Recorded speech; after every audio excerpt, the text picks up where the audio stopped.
समयको अभावको कारणले गर्दा हामीले यो कार्यक्रमलाई छिटोभन्दा छिटो अगाडि बढाउनु पर्ने भएको हुनाले आजको यस कार्यक्रममा अब हामी सुरु गराउँदैछौँ नाटक सडक बाल विवाह विरुद्ध सडक नाटक प्रदर्शनी कार्यक्रम अब हामी सुरु गराउँदैछौँ र सम्पूर्ण यस नाटकमा भाग लिनुहुने सम्पूर्ण कलाकार भाइ बहिनीहरू कृपया आफ्नो ठाउँमा आएर कार्यक्रम प्रस्तुतिको लागि हार्दिक अनुरोध गर्दछु। म माछापुछ्रे गाउँपालिका वडा नम्बर 8 घलेलमा बस्छु।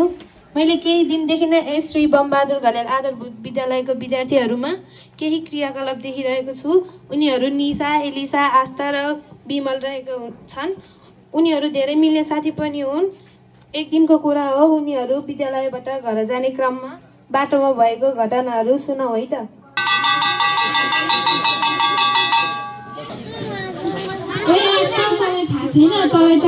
विमलले कक्षामा आँखा लगाइरहेको छ त। हो नि लिसा, विमलले आस्थालाई मन पराउँछु भनेर भन्न मात्रै नसकेको होला। ओ आस्था, तँलाई थाहा छ तँलाई विमलले मन पराउँछ जस्तो छ? हो र, हेर्न त हेर्छ तर हेर्दैमा मन पराएको हुँदैन। अहिले हामी बल्ल 12-13 वर्ष भएका छौँ। अहिले त हामी पढ्ने उमेर पो हो त, गएको माया प्रेम गर्ने उमेर हो र यो।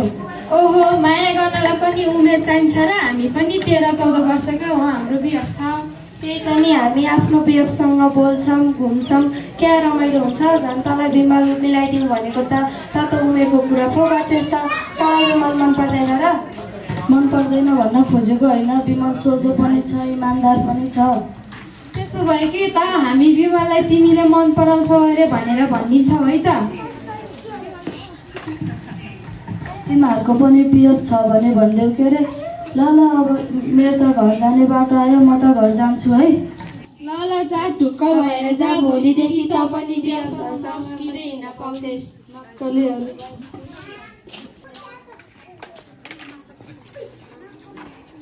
विमल, तिमी त अघि नै आएछौ त, लास्ट घन्टी पढेनौ?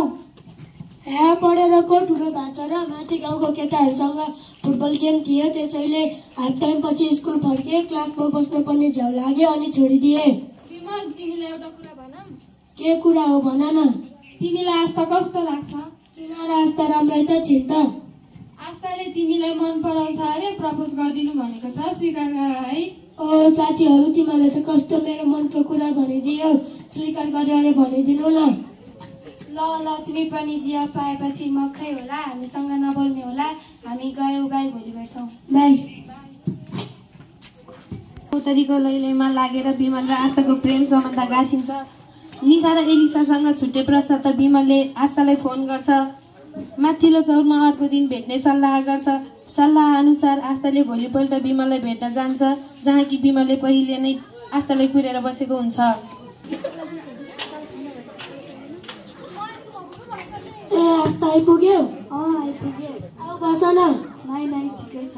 किन लाज मन कि आऊ क्या बस। नाइ ठिकै छ। आऊ, जिया भएपछि सँगै बस्नु पर्दैन। आस्था, तिमीलाई थाहा छ मैले तिमीलाई पहिल्यैबाट नै मन पराउँथेँ। एउटै गाउँको साथी भनेर रिसाउँछौ कि भनेर मात्र भन्न नसकेको हो।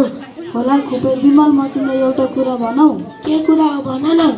तिमी धनी घरको छोरो, म गरिब घरको छोरी। तिम्रो बुबा आमाले हामी बोलेको थाहा पाउनुभयो भने के हामीलाई स्वीकार्नुहुन्छ होला त? कस्तो सुरुमै चिन्ता गरेको? माया गर्ने त तिमीलाई मैले हो नि, मेरो बाउ आमाले हो र। म सबै मिलाइहाल्छु, तिमी ढुक्क भएर बस न। त्यही पनि मनमा डर लाग्दो रहेछ। तिमी चिन्ता नगर क्या, तिम्रो लागि म छु नि, म सबै मिलाइहाल्छु नि। ल सास पर्न लायो, म त घर जान्छु है। ल भरे फोनमा कुरा गरौँ ल। ल भाइ। ए आस्था। हजुर। I love you. ल मेरो पनि त्यही गयो है। ल। यसरी विमल र आस्था बीचको दिनहुँको भेटघाट र बोलचालले गर्दा झन् गहिरो र गाढो बन्दै जान्छ। उनीहरूको पढाइ स्तर पनि खर्सिँदै जान्छ। एक दिन आस्थाले विमललाई फोन गर्छे। हेलो, के छ आस्था? ठिकै छ विमल, तिम्रो धेरै याद आयो। हो र, यति मात्र त होइन होला। सुन न विमल, म तिमीलाई एउटा कुरा भनौ। के कुरा हो भन न। आज भोलि त मलाई पढ्न मन पनि लाग्दैन, खालि तिम्रो मात्र याद आउँछ। तिमी मेरो घरमा मेरो हात माग्न आऊ है। के भयो आस्था तिमीलाई फेरि एक्कासी? कस्तो बिहेको कुरा गरेको? तिमीले कस्तो कुरा नबुझेको विमल? तिमीले कुरा घुमाउँछौ अनि कसरी बुझ्ने मैले तिम्रो कुरा? महिनावारी नभएको 3 महिना भइसक्यो। मेरो तल्लो पेट गरम गरेर ठुलो भएको छ। मेरो त अहिले नै विवाह गरेनौ भने मर्नु बाहेक केही उपाय नै हुँदैन विमल। ओहो, महिनावारी रोकिएको 3 महिना भयो रे। त्यसो भए अब हामी भागेर विवाह गर्नुपर्छ। भरे बेलुका 5 बजेतिर म तिम्रो घरमाथिको चौतारामा उडेर बसिरहन्छु। तिमी त्यही आउनु अनि हामी भागौँला। ल अहिलेलाई छुटाउ है। हस्।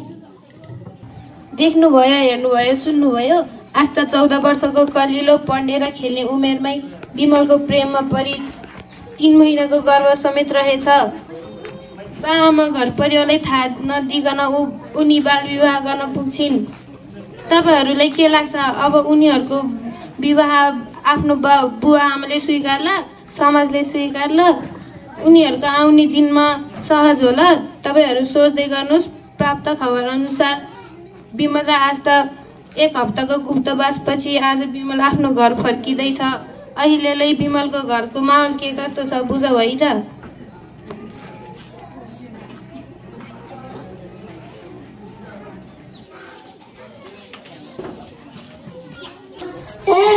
आमा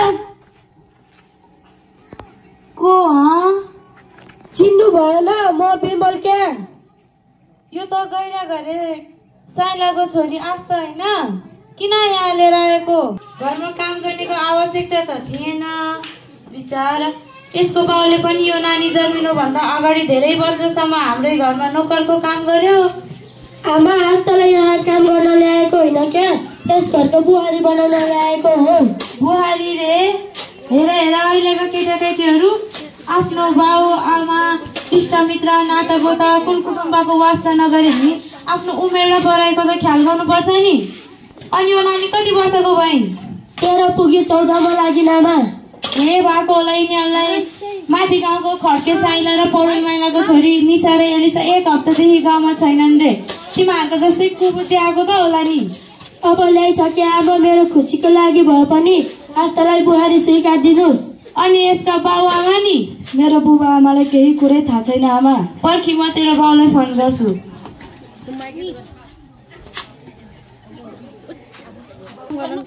फोन गरे फेरि।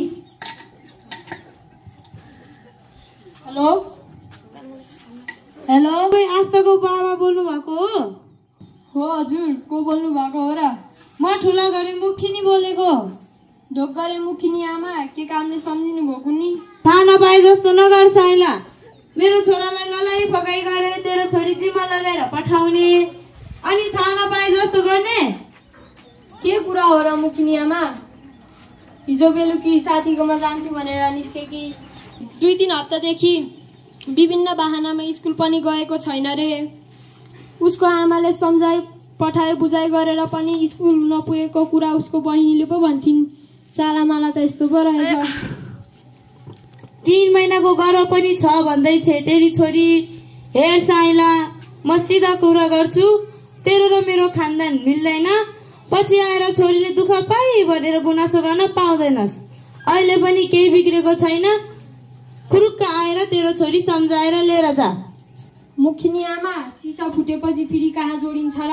आफ्नो आमा बुवा, छरछिमेक, इष्टमित्र, कुटुम्ब सबै त्यागेर घरबाट खुट्टा झिकाली जानेलाई अब हामी फेरि स्वीकार्दैनौ। मिल्छ भने आस्थालाई भनिदिनु, उसका लागि हामी मरिसक्यौ। यो भन्दा बढी म बोल्न चाहन्न। मैले फोन राखेँ।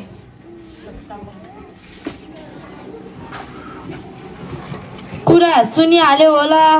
यो केटी यो घरमा बसे पनि तैँले यसलाई श्रीमती माने पनि मेरो लागि यो कहिल्यै बुहारी हुने छैन। अरू तेरो विचार? चिन्ता नगर आस्था, सुरुमा यस्तै हो, पछि बिस्तारै ठिक भइहाल्छ नि।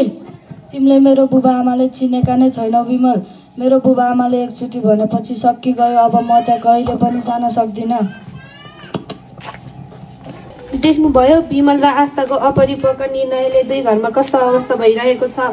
विमलको आमाले आस्थालाई बुहारी मान्ने पक्षमा हुनुहुन्न र आस्थाको बुवा आमाले पनि त्यस विवाह स्वीकार गर्नुभन्दा छोरी नै त्याग्ने अवस्थामा हुनुहुन्छ।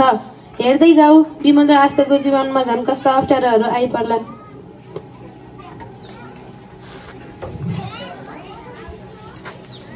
पहिला पो बिमलको बाको कमाइ थियो। जग्गा जमिन भएर मात्रै के गर्नु, कोट्याएर माटो खान मिल्दैन।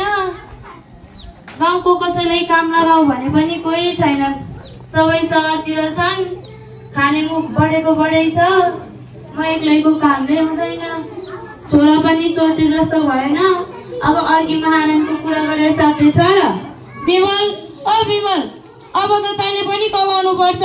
म एक्लैको कामले बसी बसी खान पुग्छ। यो वर्षदेखि तल्लो टारको खेती आफैले गर्ने हो नि। किन र आमा, बेसी घरे माइला दाइले नगर्ने भन्थ्यो खेती? नगर्ने भनेको त छैन। यो महारानीको घरमा काम के छ र? घर गएर खान्छु भनेपछि गर्नु परेन, त्यसैले छुट्याइदिएको। यो अलक्षिणी अहिलेसम्म पनि उठेकी छैन कि क्या हो? आमा पनि कस्तो कुरा नबुझ्नु भएको। आज त गर्भवती छिन्, त्यसमाथि बिहान उठेर सकी नसकी गाई बस्तुलाई घाँसपात गर्न गएकी छिन्।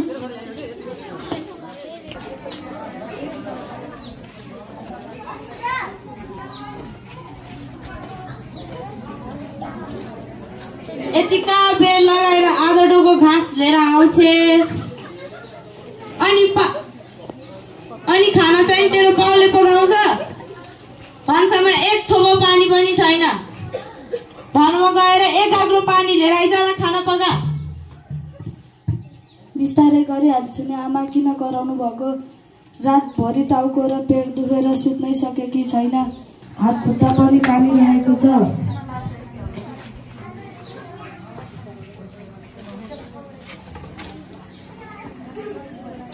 बिहानको खाना साँझमा गर्ने होली नि।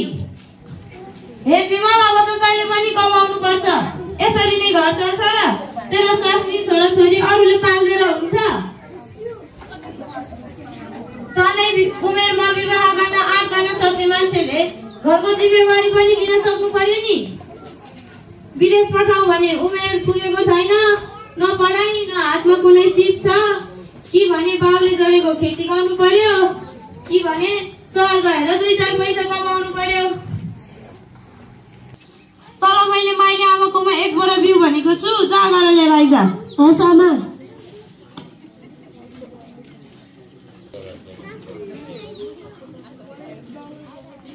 एक गाग्री पानी लिएर आउँदा पनि कति बेर लाग्दो रहेछ यो अलक्षिणीलाई। अर्कालाई यहाँ भोग लागेर मन आँटिसक्यो। गाई बस्तुलाई वनमा छोड्नु पर्ने। 2 हप्तादेखिको कपडा धुन त्यतिकै बाँकी छ। पनि थाली हेर हेर, काम गर्नको अल्छीले बेहोस भएको नाटक पारे कि। अलक्षिणी, अलक्षिणी उठ, नाटक पार्छे।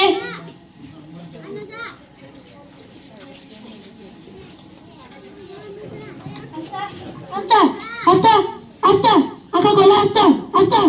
के भयो तिमीलाई आस्ता? ए आमा, 1 गिलास पानी दिनु त। अब त खाना आफैले पकाउनु पर्यो नि। अलक्षिणी ढली त गए। आस्ता, आँखा खोला आस्ता आस्ता, आँखा खोला। म तिमीलाई केही हुन दिन्न, डाक्टर बोलाइहाल्छु। हेलो हेलो, माथि हेल्पको डाक्टर साया बोल्दै हुनुहुन्छ? हजुर। हजुर आन्टी, तुरुन्त मेरो घरमा आइपुग्नु पर्यो। मलाई नआत्तिनुहोस्, म आइहाल्छु। चिन्ता नगर, आस्ता डाक्टर आउँदै हुनुहुन्छ। ओहो, कस्तो बिजोगले लडेकी रहेछन्। बाबु विमल, सजिलो गरी सुताऊ।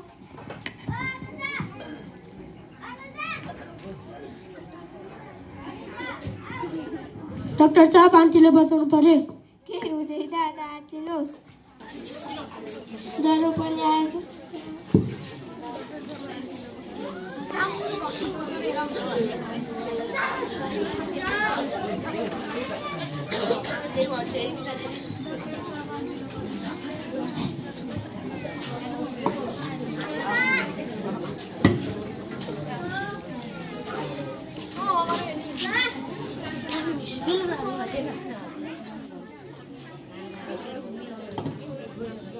ज्वरो पनि आएछ।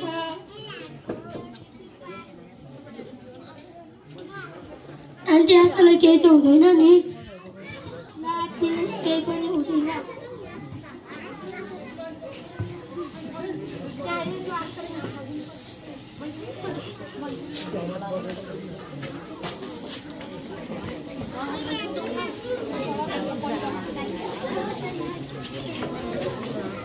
असर पनि लो रहेछ। गर्भवती जस्तो पनि देख्छु। कति वर्ष कि भइन् र कति महिनाको गर्भ हो? 13 पुगी 14 मा लागिन् र 8 महिनाको गर्भ हो यो आन्टी। गर्भवती पनि रहेछिन्। शरीरमा रगतको मात्रा एकदम कम छ। सायद चक्कर लागेर ढलिन्। यस्तो अवस्थामा मेहनत गर्नुपर्ने काम दिने र गरुङको भारी बोक्न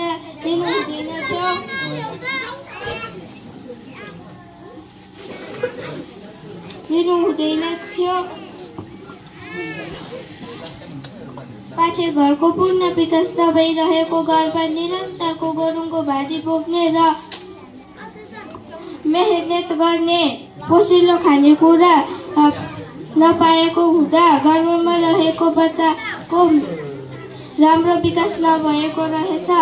झन् लड्दा पेट ठोकिएर गहिरो असर परेको रहेछ। ती हेर त रगत पनि बगिरहेको छ। मलाई जहाँसम्म लाग्छ गर्भमा रहेको बच्चाको मृत्यु भइसक्यो। अब जति सक्दो छिटो गर्भमा रहेको बच्चा निकालेर मात्र आमाको ज्यान बचाउन सकिन्छ। यस्तो कलिलै उमेरमा यस्तो घटनाका कारण पाठे घर समेत फाल्नुपर्ने र यस्तो भएकामा आस्था कहिले पनि आमा बन्न सक्दिनन्। अहिलेलाई म यो इन्जेक्सन लगाइदिन्छु। होसाउने बित्तिकै अस्पताल लिएर जानु है बाबु। शान्ति ल अहिलेलाई म गए बेलामा सम्पर्क गर्दै गर्नु। आँखा खोला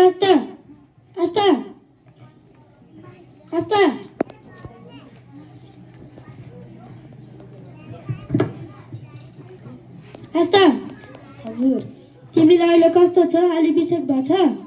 अलि बिसेक भएको छ। र बिस्तारै उठ।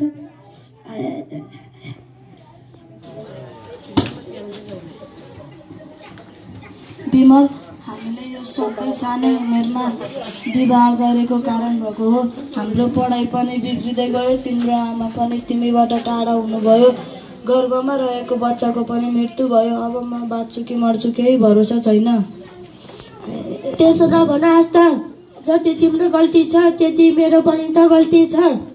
तिमीले पनि यही बिहेको कारण आफ्नो बुबा आमासँग दुःखको भारी बिसाउने ठाउँ पाएकी छैनौ। म तिमीलाई छरछिमेकमा ऋण गरेर भए पनि भोलि बिहानै अस्पताल लिएर गइहाल्छु। अनि त्यो अस्पतालमा लागेको ऋण चाहिँ कसरी तिर्छौ त?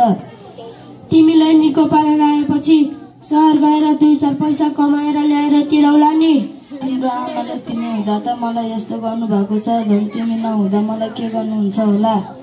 यहाँभन्दा दुःख के दिनु छोरा आस्था। यत्रो बेरसम्म त सहेर बस्यो। अब 2-4 महिना सहेर बस न। बिस्तारै उठ त।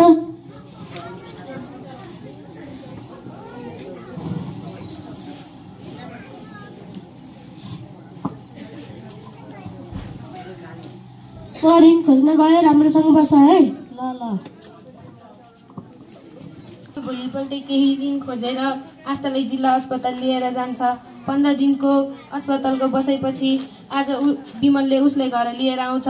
डाक्टर सायाले भने झै सानो उमेरमा बसेको गर्भ र पाठेघरमा धेरै समस्या भएको कारणले उसको पाठेघर नै फाल्नु पर्यो। विमलले उसलाई 2-3 महिना हेरविचार गरेर ऊ सहरतिर लाग्छ। सहरमा पनि धेरै ठाउँमा काम नपाएको कारणले ऊ एकहोरो हुन्छ र घर परिवारबाट सम्पर्कविहीन हुन्छ। झन्डै 5 महिनापछि उसको घरमा एकजना अपरिचित व्यक्तिबाट फोन आउँछ।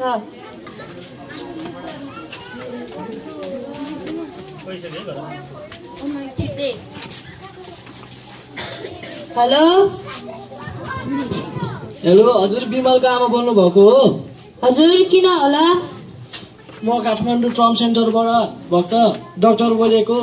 हजुरको छोरा विमल काम गर्ने सिलसिलामा मिसिनमा परेर गम्भीर चोटपटक लागेको हुनाले उसको भर्खरै मृत्यु भएको छ। केही बेर अघि नै उसको आफन्त र साथीहरूले अन्तिम संस्कारको लागि आर्यघाटमा लगिसकेको छन्।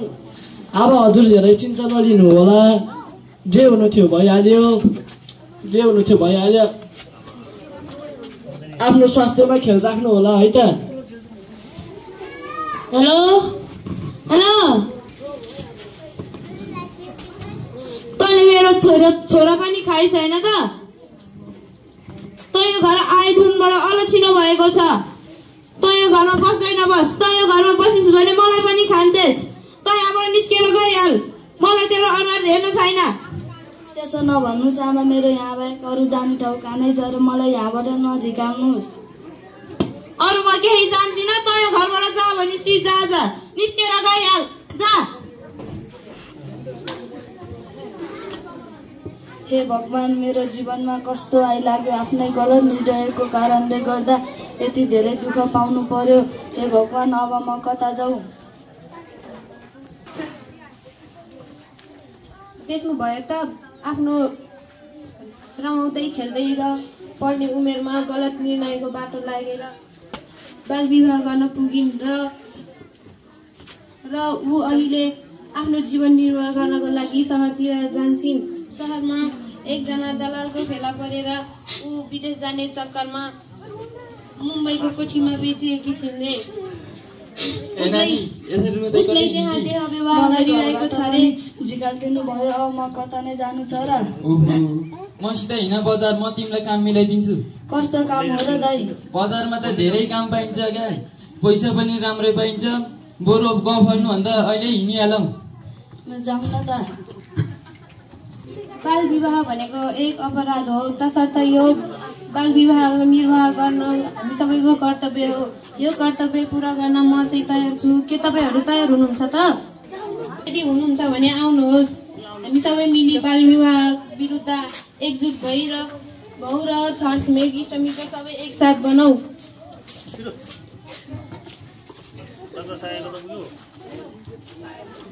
डाक्टर साहेब भित्र बोलेकी। अन्त्य गरौ। बाल विवाह गरे के हुन्छ? हामी सबैको कामना